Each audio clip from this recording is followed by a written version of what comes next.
ख्वाब है कुछ अरमान है,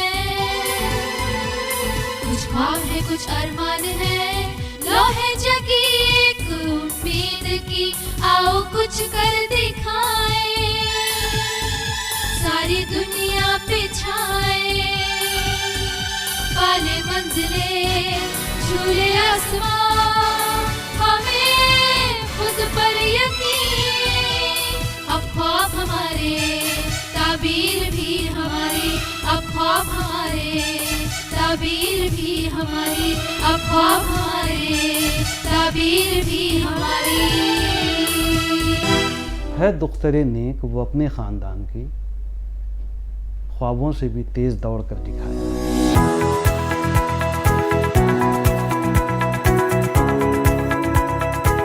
दिल्ली के पास ही नोएडा के एक गांव से ताल्लुक रखने वाली डॉक्टर आरफा राजपूत, जिन्होंने माशरे के सामने अपनी कामयाबी से साबित कर दिया कि इल्म वो हथियार है जिसके जरिए दुनिया की बड़ी से बड़ी जंग को भी जीता जा सकता है।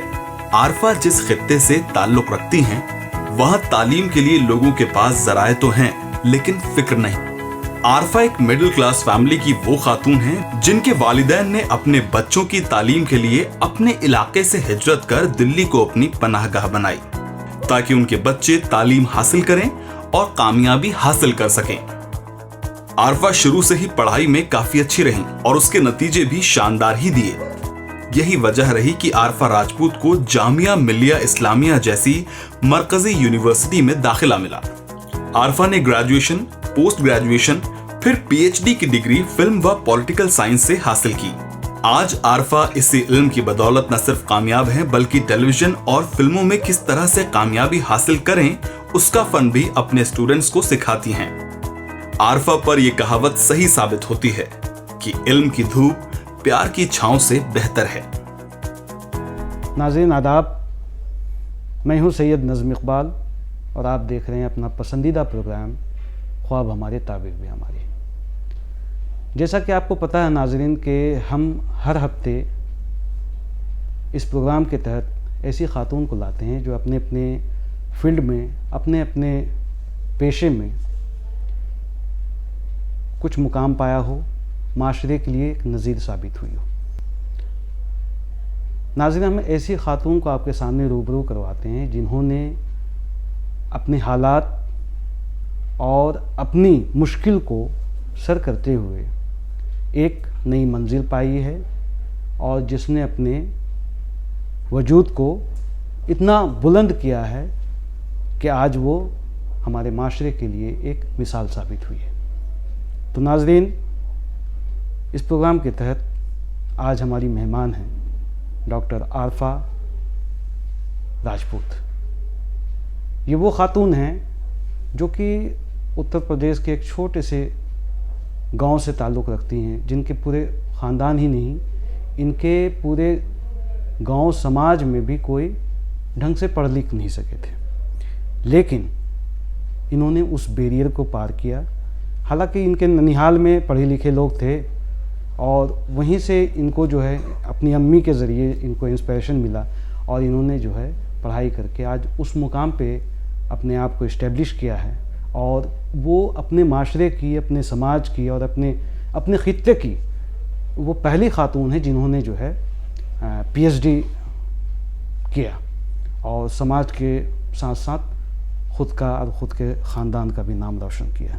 तो आज आरफा राजपूत हमारे साथ मौजूद हैं। आरफा मैम, आपका मैं तहे दिल से शुक्रिया अदा करता हूँ कि आपने अपना कीमती वक्त दिया और आपका खैर मकदम करता हूँ अपने प्रोग्राम ख्वाब हमारे ताबीर में हमारे। बहुत बहुत शुक्रिया सैयद साहब। तो मैम, आपका सफ़र, बचपन का सफ़र बताइए, कुछ बचपन की यादें हमारे साथ साझा कीजिए, क्योंकि आपके यहाँ अपने माशरे के बारे में बताया आपने कि हमारे यहाँ पढ़े लिखे लोग नहीं थे, लेकिन उस बैरियर को कैसे पार किया आपने जब अपनी पढ़ाई सिर्फ 10th नहीं, 12th नहीं, मतलब लंबा सफ़र आपका पढ़ाई का रहा, तो वो कैसे पार किया?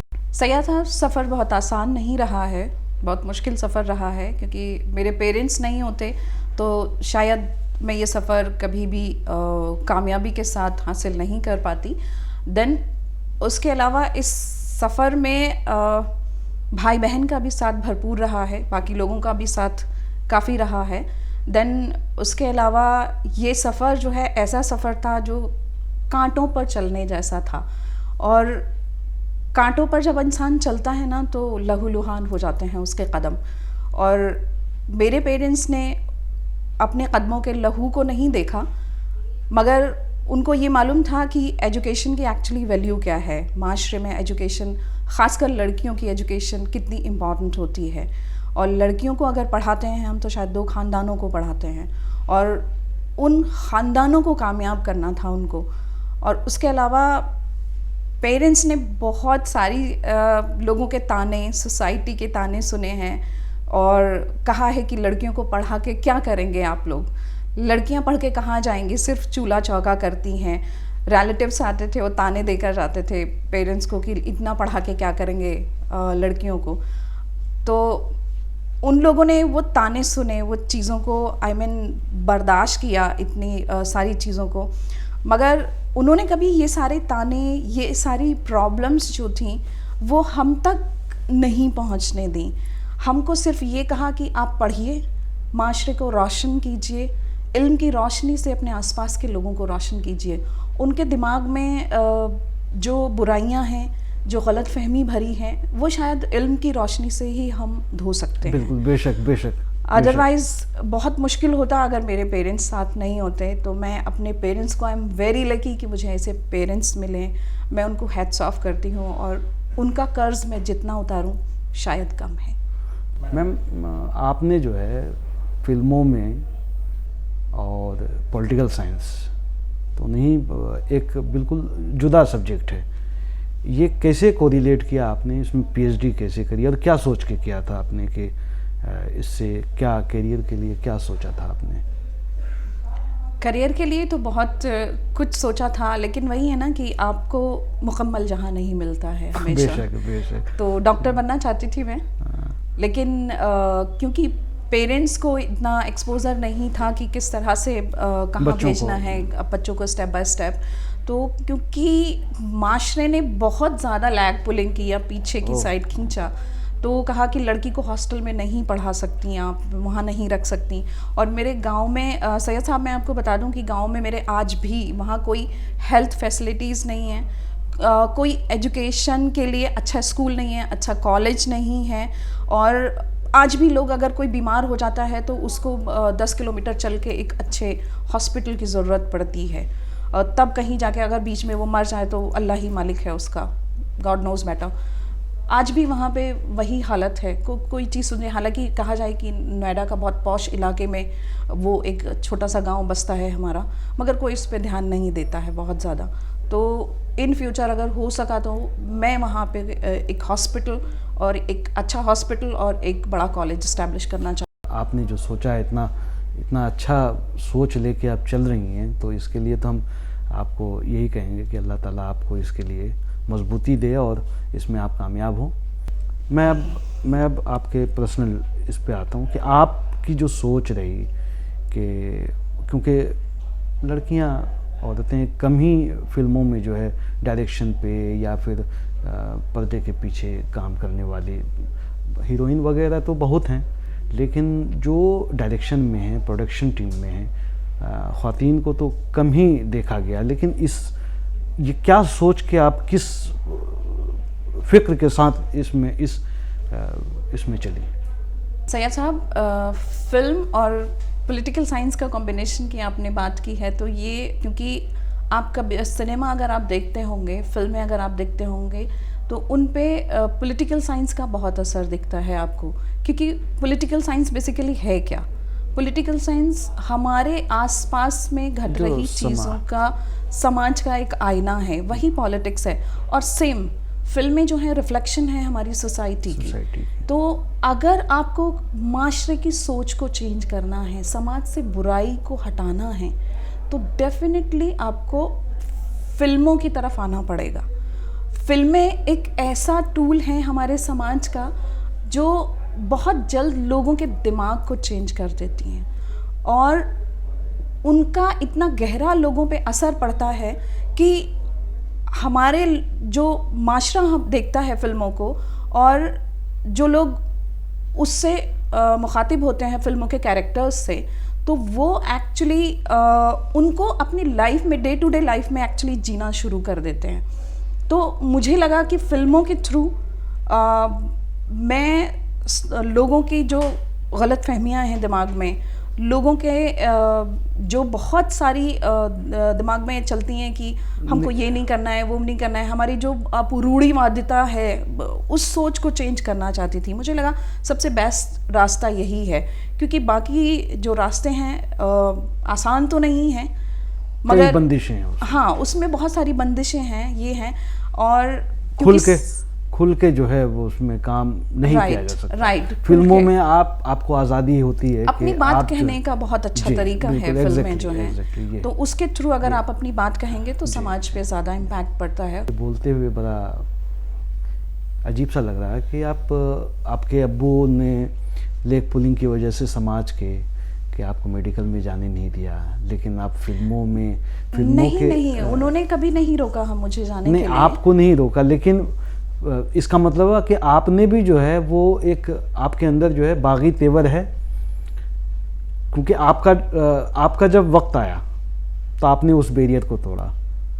आपका जब वक्त नहीं था, आपके अम्मी अब्बू का वक्त था, तो वो तोड़ नहीं पाए उस चीज़ को जब आप मेडिकल में नहीं जा सकी। लेकिन आपने उस बैरियर को खुद से तोड़ा। मेरे ख्याल से वो आपने तोड़ा है कि मैं इसी में जाऊंगी। मेरा वक्त चला गया मेडिकल में जाने का, ठीक है, उसमें मैं जिसको कहा जाता है ना कि मानव सेवा, इंसानी जो खिदमत है उसको अंजाम देना है मुझे। लेकिन आप उस चीज़ को वहाँ से आपने फिल्मों में जोड़ा कि आपको समाज को बदलने के लिए जो समाज की कमज़ोरी है, कमी है, उसको कैसे दूर करें। जो खार है रास्ते में, समाज के तरक्की के रास्ते में, देश के हमारे मुल्क के रास्ते में जो खार है, कांटे हैं, उसको कैसे चुन के रास्ते से अलग करना और उस रास्ते को कैसे साफ़ सुथरा बनाना, आपको उस पे चलिए आप। सैयद साहब, कभी पेरेंट्स ने नहीं रोका, बस ये था कि सही इंस्टीट्यूशन का चूज़ करना मेरे लिए पॉसिबल नहीं रहा। और दूर पेरेंट्स, क्योंकि मैं घर की बड़ी बेटी हूँ, ख़ानदान की बड़ी बेटी हूँ, तो पेरेंट्स दूर नहीं भेजना चाहते थे। और क्योंकि मेरे पेरेंट्स ने इतना सेक्रीफाइस किया है हम लोगों की एजुकेशन के लिए कि उन्होंने, मेरे फादर ने अपना सारा बिजनेस, सारा काम वाइंड अप करके यहाँ रहना मंजूर किया, बच्चों को अकेला छोड़ना मंजूर नहीं किया। क्योंकि आप जानते हैं कि बच्चा अगर अकेला रहता है तो आइसोलेशन में जाता है, मे भी हो सकता है डिप्रेशन का शिकार हो। उन्हें इतनी छोटी छोटी चीज़ों की फ़िक्र थी कि हमारे बच्चे जो हैं फैमिली से अलग ना रहें, और क्योंकि अगर फैमिली से ही अलग हो जाएंगे तो हम समाज को या माशरे को कैसे बिल्डअप कर पाएंगे, फैमिली वैल्यूज़ कैसे बता पाएंगे। तो एक ये भी रीज़न था कि बहुत दूर था, जाना पॉसिबल नहीं था, वो भी एक रीज़न रहा। देन उसके अलावा मुझे लगता है कि मानवता की सेवा करने के लिए किसी एक पर्टिकुलर स्ट्रीम की हमें ज़रूरत नहीं पड़ती है, क्योंकि मुझे लगता है कि आप कोई भी फील्ड, कोई भी एरिया जो है वो ऐसा नहीं है कि ये छोटा है, ये बड़ा है, कि डॉक्टर बन के ही हम मानवता की सेवा कर पाएंगे, या इंजीनियर बन के ही, या प्रोफेसर बन के ही, या कुछ और बन के ही हम समाज को कुछ दे पाएंगे। मेरे ऐसे बहुत सारे लोग जानने वाले हैं जो बिना पढ़े लिखे, बहुत कम पढ़े लिखे हैं, कुछ नहीं है, और सिंपल जॉब करते हैं और वो मानवता की सेवा कर रहे हैं। हाँ, बहुत तो मानवता की सेवा करने के लिए किसी पढ़ा लिखा होना या डिग्री की जरूरत नहीं है। वही कहा जाता है ना कि हिंदी में एक है कि पोथी पढ़ी पढ़ी जगमुआ पंडित भया न कोई, ढाई आखर प्रेम के पढ़े सो पंडित होय। तो पंडित, प्यार की भाषा जो है वो आपको पंडित बनाता है। वो आपकी किताबी चीज़ें जो है वो जितना प्रैक्टिकल करेंगी, आपको किताबी चीज़ें छूटती चली जाएंगी पीछे। हाँ, हालांकि आपको आगे बढ़ने के लिए आपको डिग्री की ज़रूरत होती है। आपको किसी मुकाम में जाने के लिए आपको डिग्री की है ज़रूरत, लेकिन इल्म जो है वो आपकी डिग्री नहीं है। समाज एक्चुअली सैयद साहब, समाज की सेवा करने के लिए जज्बा होना चाहिए, डिग्री की हमें ज़रूरत नहीं है। डिग्री आपकी सिर्फ एक पहचान दिलाती है माशरे में कि ये इतना पढ़ा लिखा है। ऐसा नहीं कि डिग्री की वैल्यू भी नहीं है, क्योंकि डिग्री आपको एक सभ्य समाज में रहना सिखाती है, जी, एक तमीज़दार इंसान बनाती है। एजुकेशन जो वो इल्म की रोशनी है जो हमारे अंदर की बुराइयों को ख़त्म कर देती है। लेकिन जज्बा जो होता है वो जीन्स के थ्रू आता है, वो आपके आसपास के रहने वाले जो लोग हैं उनके थ्रू आता है। जज्बा कोई इंसान लेकर पैदा नहीं होता है, जज्बा मैन मेड है। आप चाहें तो सेक्रीफाइस कर सकते हैं समाज के लिए, आप चाहे तो सिर्फ अपने लिए भी जी सकते हैं। Choice is yours. और जज्बे की अगर आप बात कर रहे हैं तो जज्बा एक्चुअली, ये जज्बा मेरे नाना का दिया हुआ है कि वो खुद बहुत बड़े समाज सेवक थे, लोगों की सेवा करते थे, और ये जज्बा उन्हीं के थ्रू शायद मुझे मिला है, ब्लड में ये जज्बा मुझे मिला हुआ है। तो मैं समाज के लिए कर रही हूँ, और ख़ासकर स्पेशली गर्ल्स के लिए, उन गर्ल्स के लिए जो कभी स्कूल का मुंह नहीं देखा है, उन लोगों ने जो कभी स्कूल नहीं गई हैं, उनके लिए मैं काम करना चाहती हूँ। मैम, मैं आपसे, क्योंकि हमें भी थोड़ा बहुत तो नॉलेज है फिल्मों का, कई चीज़ें जो है फिल्मों में देख के जो है मुझे पसंद नहीं आता, लेकिन आप अपनी नज़र से क्या देखती हैं, कंटेंट कैसा होना चाहिए आज के डेट में?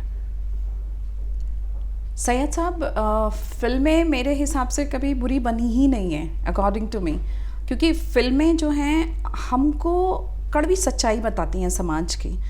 और फिल्मों में आप ये कह रहे हैं कि कंटेंट मुझे पसंद नहीं आता है, मुझे लगता है कि वो जो कंटेंट जिसकी आप बात कर रहे हैं आपको पसंद नहीं आता है, शायद वो दूसरे लोगों को पसंद आता हो, जो लोग वो डिमांड करते हैं। क्योंकि हम आज के यूथ की जो सोच है उसको चेंज नहीं कर सकते, और हमारे और आपकी सोच में वो जनरेशन गैप आ जाता है यूथ की सोच में।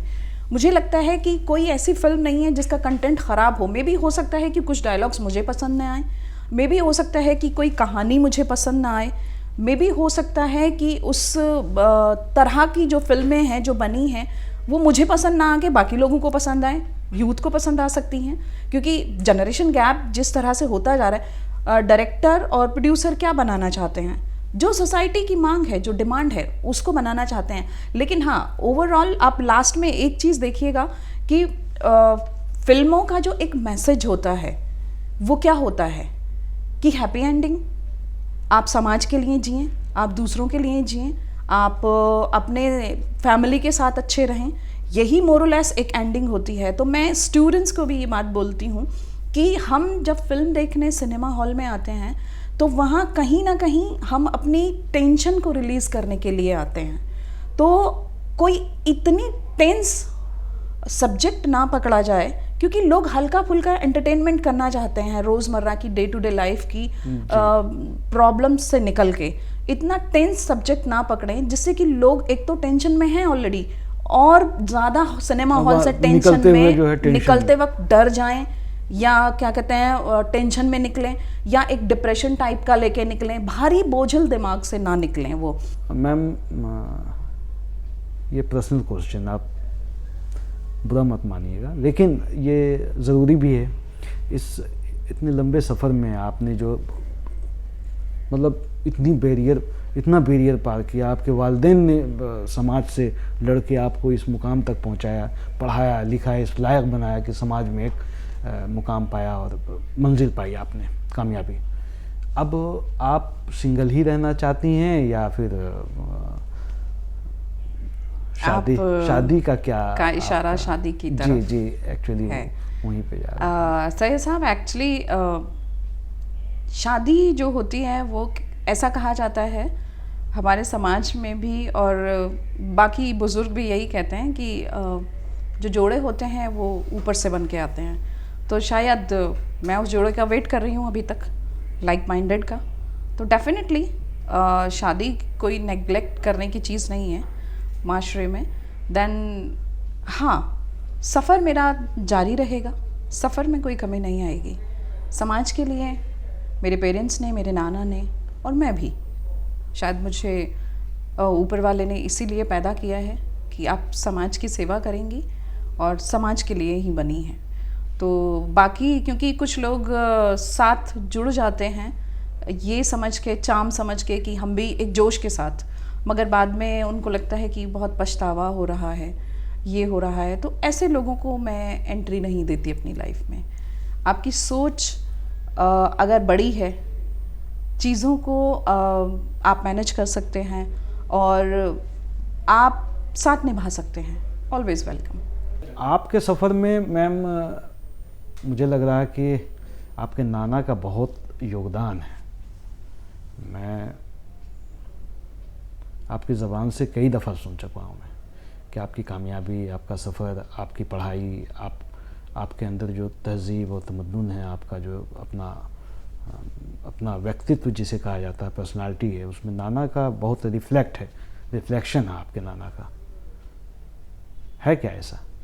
सैयद साहब, नाना का नाम इसलिए ज़बान पे बार बार आ रहा है क्योंकि उनसे मैंने बचपन में मैं उन्हीं के पास रही थी और उन्होंने ही पाला है। 1.5 साल की जब मैं थी तो मदर से, क्योंकि ख़ानदान में कोई बच्चा नहीं था और मैं पहली बच्ची थी ख़ानदान की, तो उनका जो बहुत ज़्यादा लाड़ प्यार जो मिला है वो सिर्फ मुझे ही मिला है। ऐसा नहीं बाकी लोगों को नहीं मिला है, उनको भी मिला है, मगर उन्होंने मुझे ज़िंदगी की बहुत छोटी छोटी बारीकियाँ सिखाई हैं। ऐसा नहीं कि मेरे दादी दादा ने नहीं सिखाया है, उन्होंने भी सिखाया है। आप जो फ़िल्मों की बात कर रहे थे, आपने कहा कि फ़िल्मों का जुड़ाव कहाँ से हुआ, तो मैं आपको बताती हूँ कि ये मेरे नाना और दादी का सबसे बड़ा हाथ है फ़िल्मों की तरफ मुझे मोल्ड करने का।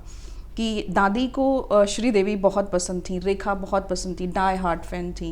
इवन मेरा पूरा ख़ानदान श्रीदेवी और रेखा जी का डाई हार्ट फ़ैन है।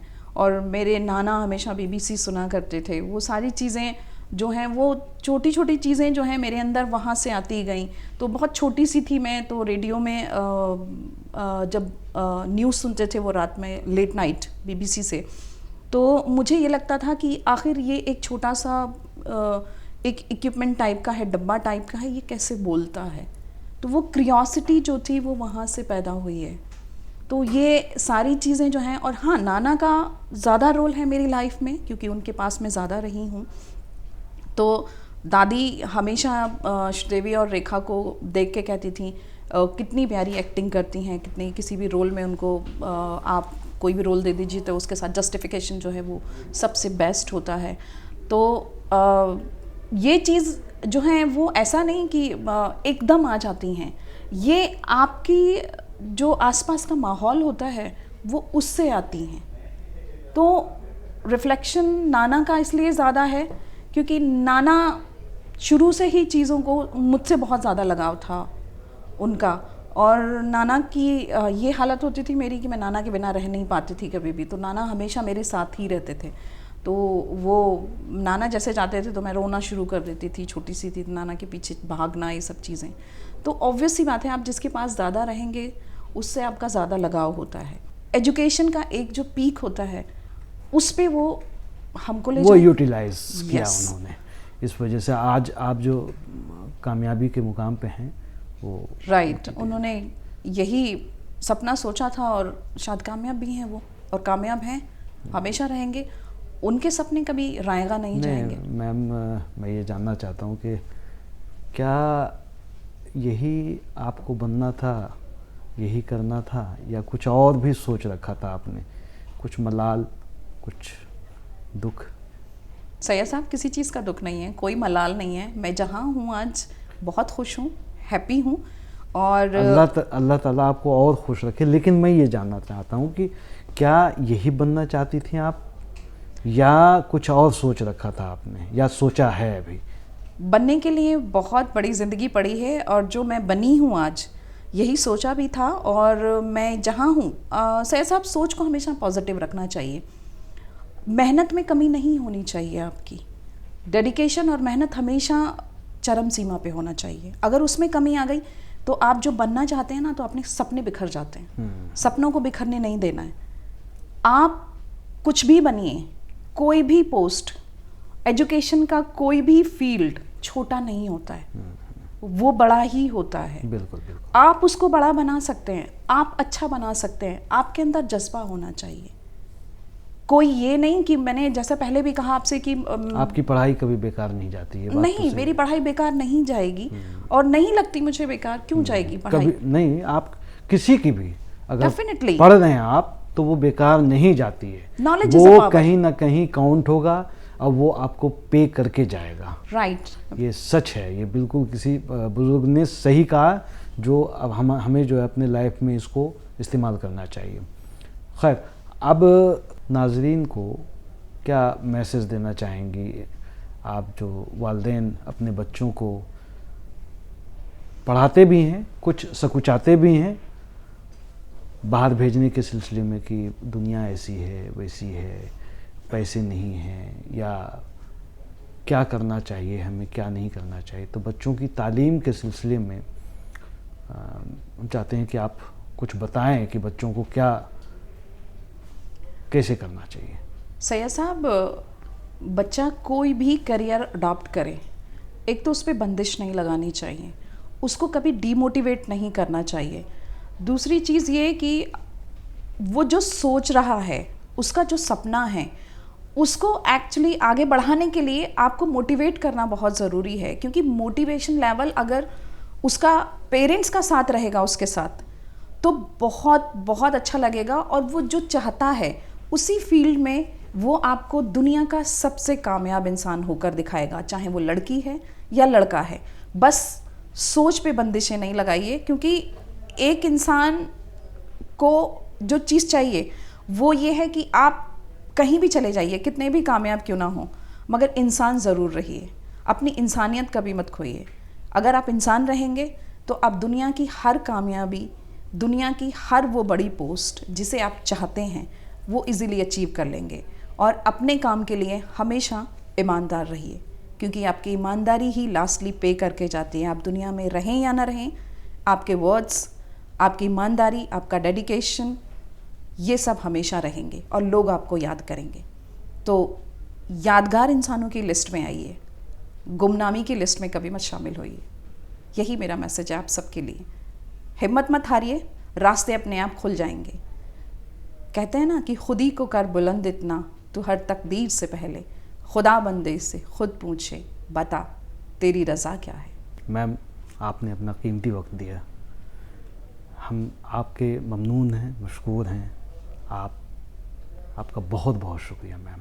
आपका भी सैयद साहब बहुत बहुत शुक्रिया। शुक्रिया मैम, सच्ची में दिल से शुक्रिया कि आपने मुझे अपने प्रोग्राम में जगह दी और इतने अच्छे सवाल पूछे और इतने अच्छे से प्रोग्राम को कंडक्ट किया। मैं दुआ करूंगी कि आपका जो प्रोग्राम है वो दिन दूनी रात चौगनी तरक्की करे। शुक्रिया ma'am, thank you so much. Ma'am, आपका बहुत बहुत शुक्रिया, आपने हमें अपना कीमती वक्त दिया। तो नाजरीन, ये हैं डॉक्टर आरफा राजपूत, जिन्होंने अपनी लगन, जद्दोजहद, मेहनत से एक मुकाम पाया और कामयाबी हासिल की, समाज के लिए नज़ीर पेश किया इन्होंने। तो आप भी अपने बच्चों को पढ़ाइए।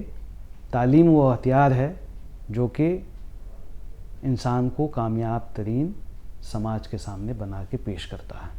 आप कामयाबी हासिल करेंगे, उसके लिए आपको तालीम की सख्त ज़रूरत है।